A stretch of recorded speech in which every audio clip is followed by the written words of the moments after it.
sont dans notre giron pour que les choses se fassent.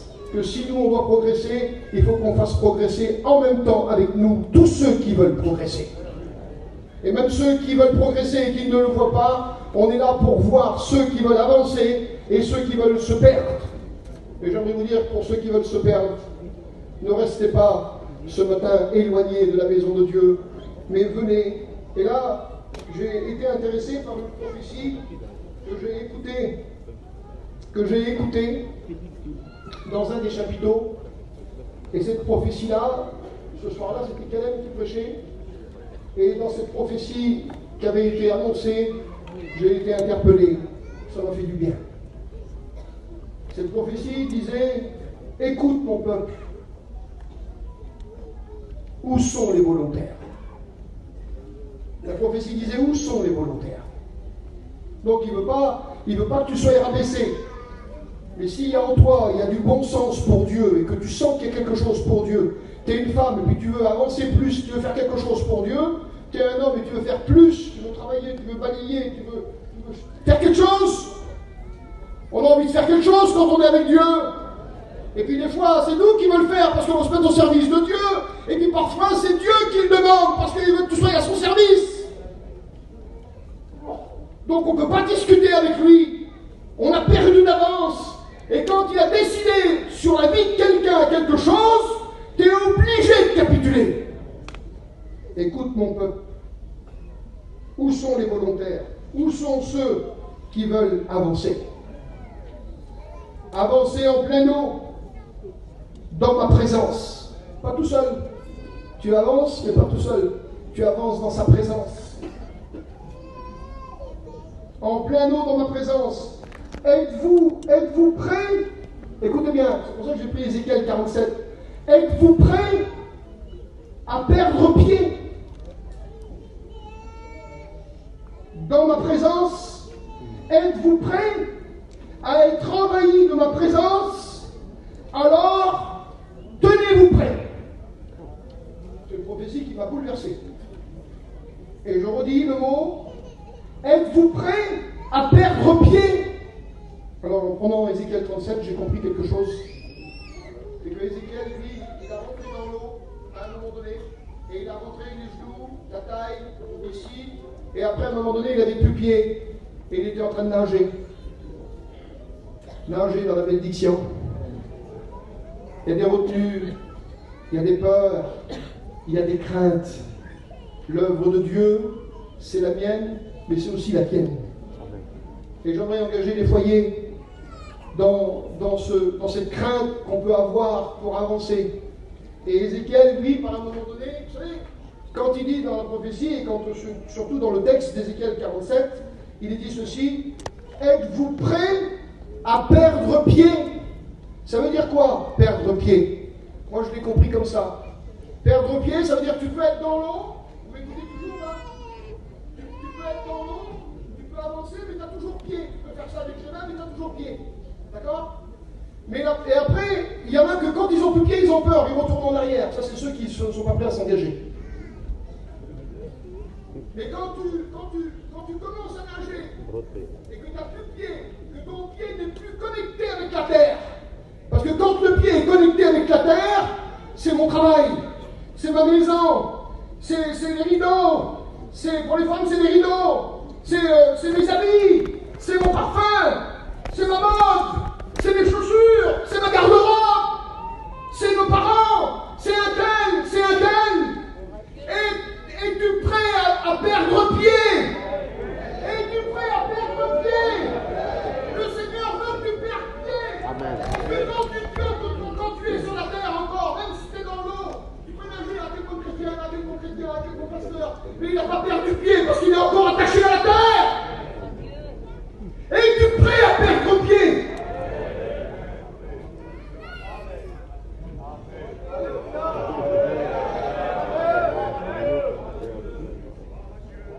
Il y en a qui leur faut trop de garanties. Alors Dieu n'est pas Dieu. Parce que Dieu peut enlever les garanties et mettre sa présence. Parce que ce qui compte pour faire l'œuvre de Dieu, ce n'est pas les garanties, c'est sa présence. Et cette eau est une symbole de la parole. parole. La parole, elle est là. Et tout ce que tu reçois vient de ça. Par son esprit, c'est rivé en toi. Et la parole, c'est la vérité. Est-ce que vous croyez que la parole, c'est la vérité? C'est la vérité, la parole. C'est la vérité. La parole est la vérité. Ta parole est la vérité. Et Jésus a dit, moi et mon Père. Alors maintenant, moi je t'invite à dire, si tu as des peurs, mon Dieu, toi avec moi, toi avec ton Fils, toi avec ton Esprit, et tous les trois vous êtes avec moi. Donc alors je me lève. Je décide pour toi aujourd'hui.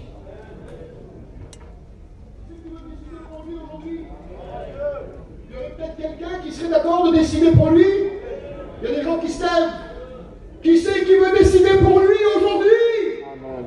Est-ce que tu es prêt à perdre pied dans la consécration de ton ministère pour aller plus loin et ne pas être mécanique dans le message, mais être rempli d'esprit? Parce qu'un message qui n'est pas rempli d'esprit, il a son efficacité. Mais il faut que les prêcheurs soient remplis d'esprit. Aide-moi, Seigneur. La parole est suffisante, mais l'esprit a accompagné Jésus partout où il allait. Partout où il allait. Il nous faut les hommes d'esprit. La lettre, c'est la bénédiction complète. Mais il faut que le peuple sente que nous sommes des hommes d'esprit, qu'on est intéressés, qu'on aime le Seigneur et qu'on veut se détacher. Il faut que nos pieds. Moi, je veux nager en plein eau. Je veux que mon pied touche la terre. J'en ai marre qu'elle touche la terre. Que ce soit le commerce, que ce soit n'importe quoi. Je veux que quand je me trouve avec quelqu'un que le Seigneur m'inspire, qui me donne quelque chose, une révélation, qui me donne à discerner, qui me donne un don, peu importe, Seigneur, donne-moi un don, donne-moi encore quelque chose. Je veux que ça va plus loin. J'ai besoin, moi, de quelque chose encore. Est-ce qu'il y en a d'autres qui veulent encore s'engager? Je vois encore des autres qui se lèvent là-bas. Alors peut-être que ceux qui ne veulent pas s'engager, c'est des inconvertis, on les respecte. Mais je ne vois pas que c'est des inconvertis, moi c'est tous des chrétiens. Il y a des chrétiens qui ne veulent pas s'engager. Que son nom soit béni. On va demander à David de venir ici et de prier le Seigneur. Que son nom soit béni.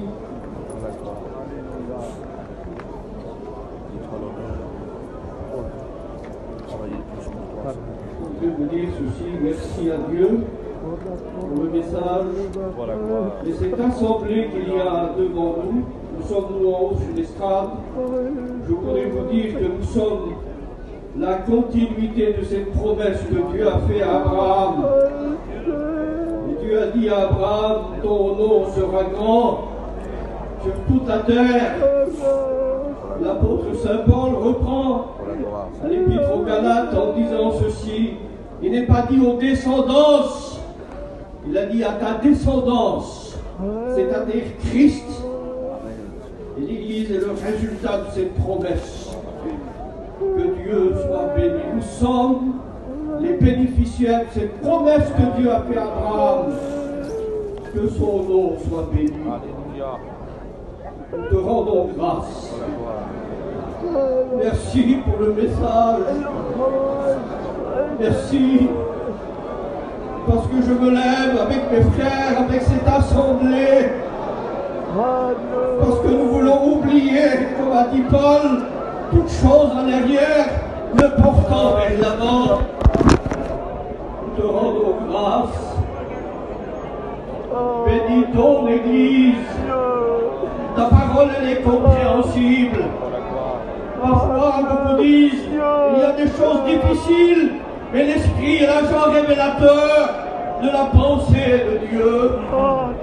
Que tu bénisses mes frères et sœurs, et que nous avancions plus loin dans la bénédiction, nager dans la bénédiction de Dieu. Nous ne voulons pas, Seigneur, avoir toujours les pieds sur la terre, mais nous voulons nager dans la direction de la volonté de Dieu, être prêts à ce que tu nous demandes. Merci, Seigneur. À Dieu soit la gloire, à Jésus-Christ soit l'honneur. Merci à l'Esprit de Dieu pour la révélation de la parole. Merci Jésus. Amen. Amen. Quelqu'un voudrait lever la voix avec Dieu, qui nous passe dans la liberté, parce que Dieu est présent. Que son nom soit béni.